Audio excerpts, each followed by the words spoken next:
Hello everyone, welcome back to my YouTube channel. In today's video, I am going to talk about 70 daily use English sentences. So watch the video till the end.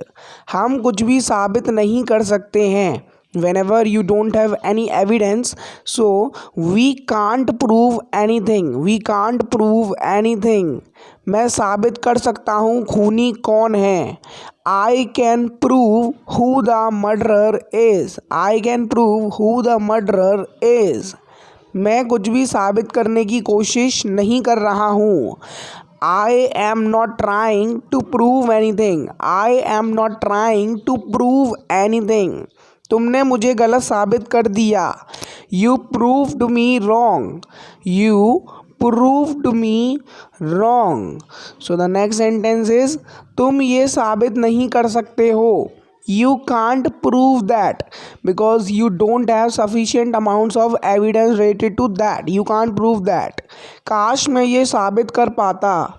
I wish I could prove it, but you didn't get the opportunity to speak up. I wish I could prove it. क्या तुम ये साबित करने में सक्षम हो? Are you able to prove it? You have sufficient amounts of evidence so that you can put it and prove something.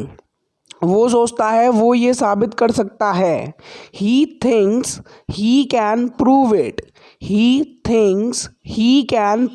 it. मैं साबित कर सकता हूँ कि मैं ठीक हूँ. I can prove that I am right. I have not admitted and committed any mistake. I can prove that I am right. अफवाह ठीक निकली तो इसकी इंग्लिश होगी The rumor proved to be true. Proved to be मतलब सही निकलना, ठीक निकलना. The rumor proved to be true. That means there was truth in that rumor. Next sentence. क्या तुम इल्ज़ामों को साबित कर सकते हो? Can you prove the allegations. Allegation मतलब इल्ज़ाम. Can you prove the allegation. Next sentence. इससे मेरी बेगुनाही साबित हो जाएगी तो इसकी इंग्लिश होगी it will prove my innocence. मैं कुछ साबित करने की कोशिश कर रहा था. I was trying to prove something but you didn't give me chance to speak up. I was trying to prove something. मैं तुम्हें इस समस्या से बचा सकता हूँ. I can save you from this problem. क्या कुछ हुआ है तो इसकी इंग्लिश होगी has something happened. It is a sentence of present perfect tense. Has something happened third form है ये हैपन्ड. मेरे पास एक बड़ा कुत्ता है. I have a big dog. I have यहाँ पर हमारा पोजीशन शो कर रहा है. हमारे पास कोई चीज़ की अधिकार है वो चीज़ शो कर रहा है. I have a big dog. क्या तुम्हारे पास एक कार है तो इंटेरोगेटिव सेंटेंस है. Do you have a car. मुझे बहुत ख़राब जुकाम है मतलब बहुत बुरा वाला तगड़ा level to the highest extent of cold. I have a bad cold. मुझे घर जाना है तो इसकी इंग्लिश होगी I have to go home. I have to go to home बोलेंगे तो गलत हो जाएगा. I have to go home बस इतना ही काफ़ी है. दाम बढ़ चुके हैं तो इसकी इंग्लिश होगी प्राइसेस हैव जंप्ड.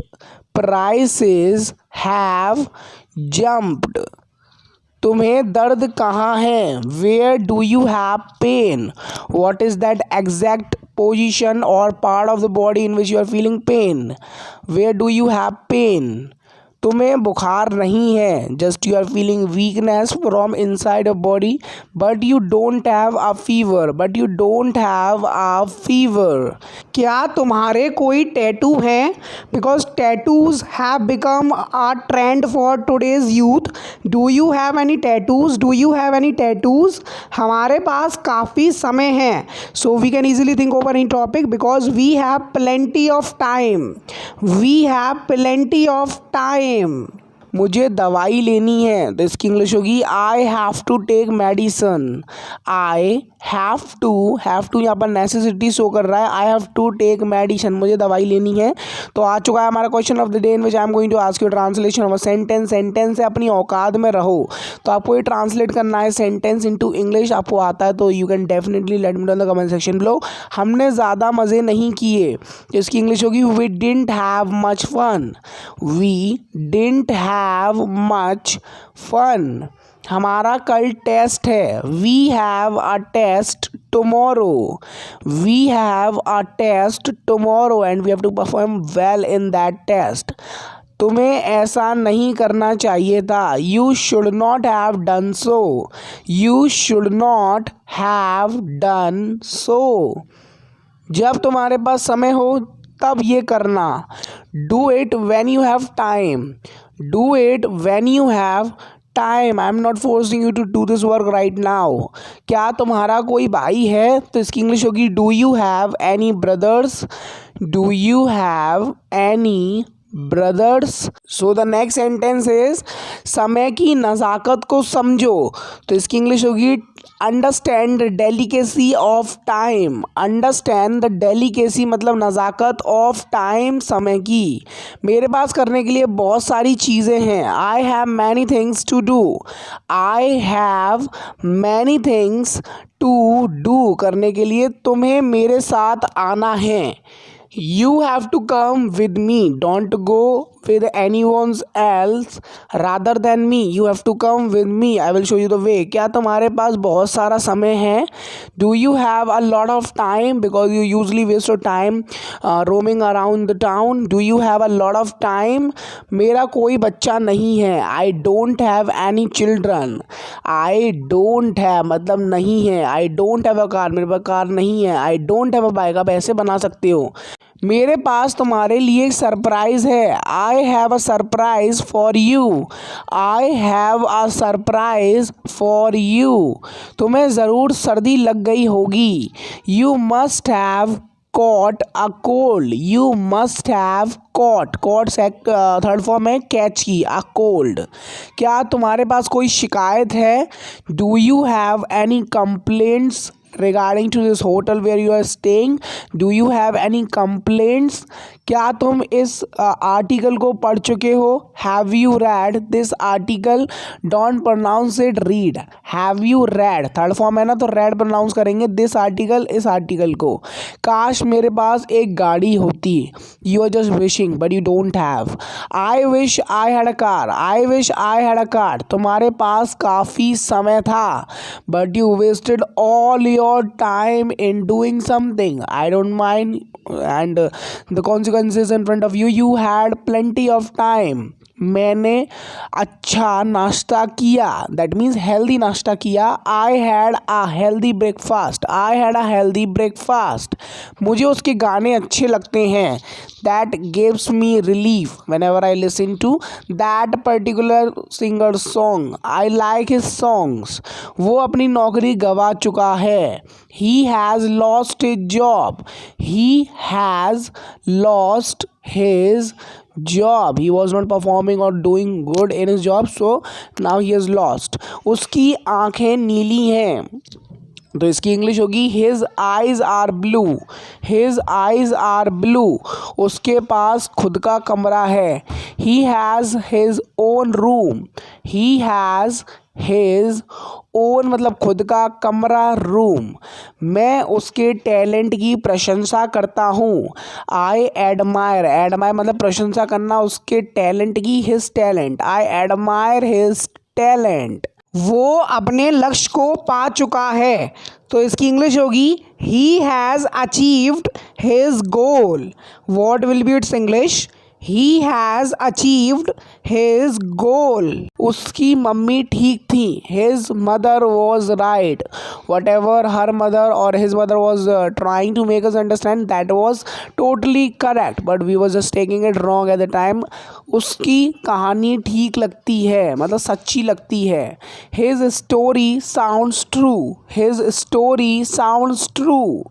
उसने उसका ऑफर ठुकरा दिया, she refused her offer.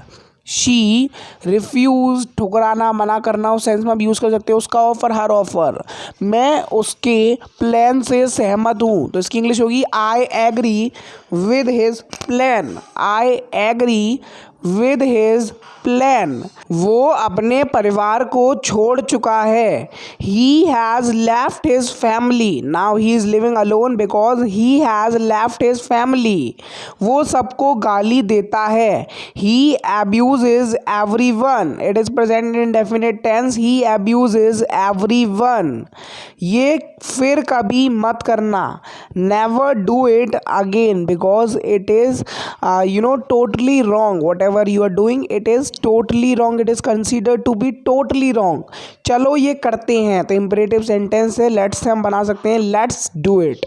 Let's यहाँ पर कॉन्ट्रैक्शन है लेटस का, ठीक है, लेट्स डू इट, चलो उसे ढूंढते हैं। तो मतलब इम्परेटिव सेंटेंस में आप दूसरे वाले को कहते हो चलो, ऐसे सेंस में आप आए और बनता है ऐसी कोई situation, so you can use it out imperative sentence out there, let's find him, चलो उसकी मदद करते हैं। तो चलो से हो रहा है ना, तो that's identification of the imperative sentence out there. Whenever you are finding this situation you can definitely use imperative sentence by using let's and do something.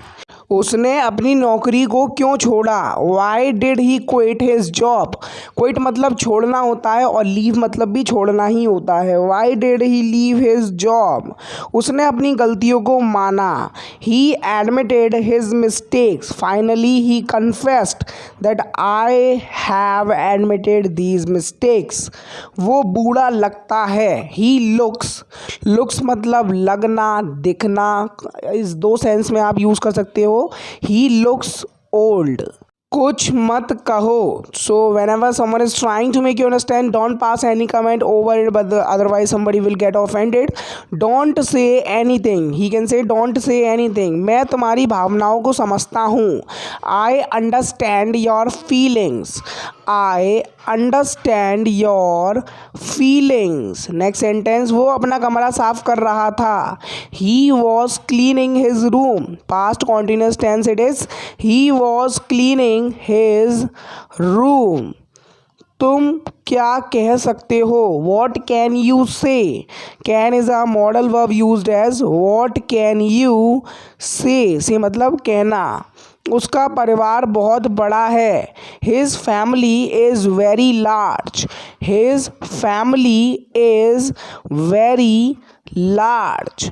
उसने मुझे ये पेन दिया। He gave me this pen. I was not the owner of this pen. He gifted me this pen. Now I own this pen. मुझे उसका नाम याद नहीं है। I don't remember his name. I don't remember his name. मैं तुम्हारा घर नहीं ढूंढ पाया। I couldn't find your house. You can also say home. I couldn't find your home.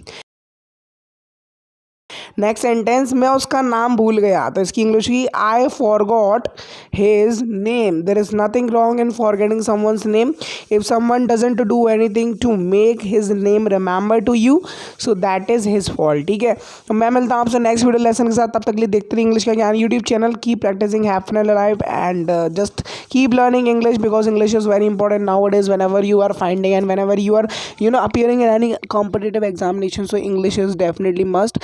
You will have to must have the knowledge of English, and because there will be a paper and there would be a particular paper of English where you are asked some English question related to grammar and not spoken but on written basis. So if your spoken would be out of context, out of book, so your grammar would automatically become very strong. ठीक है, so that's what I'm trying to make you understand. And मेरा next video catch you next video. till then, जय हिंद, वंदे मातरम।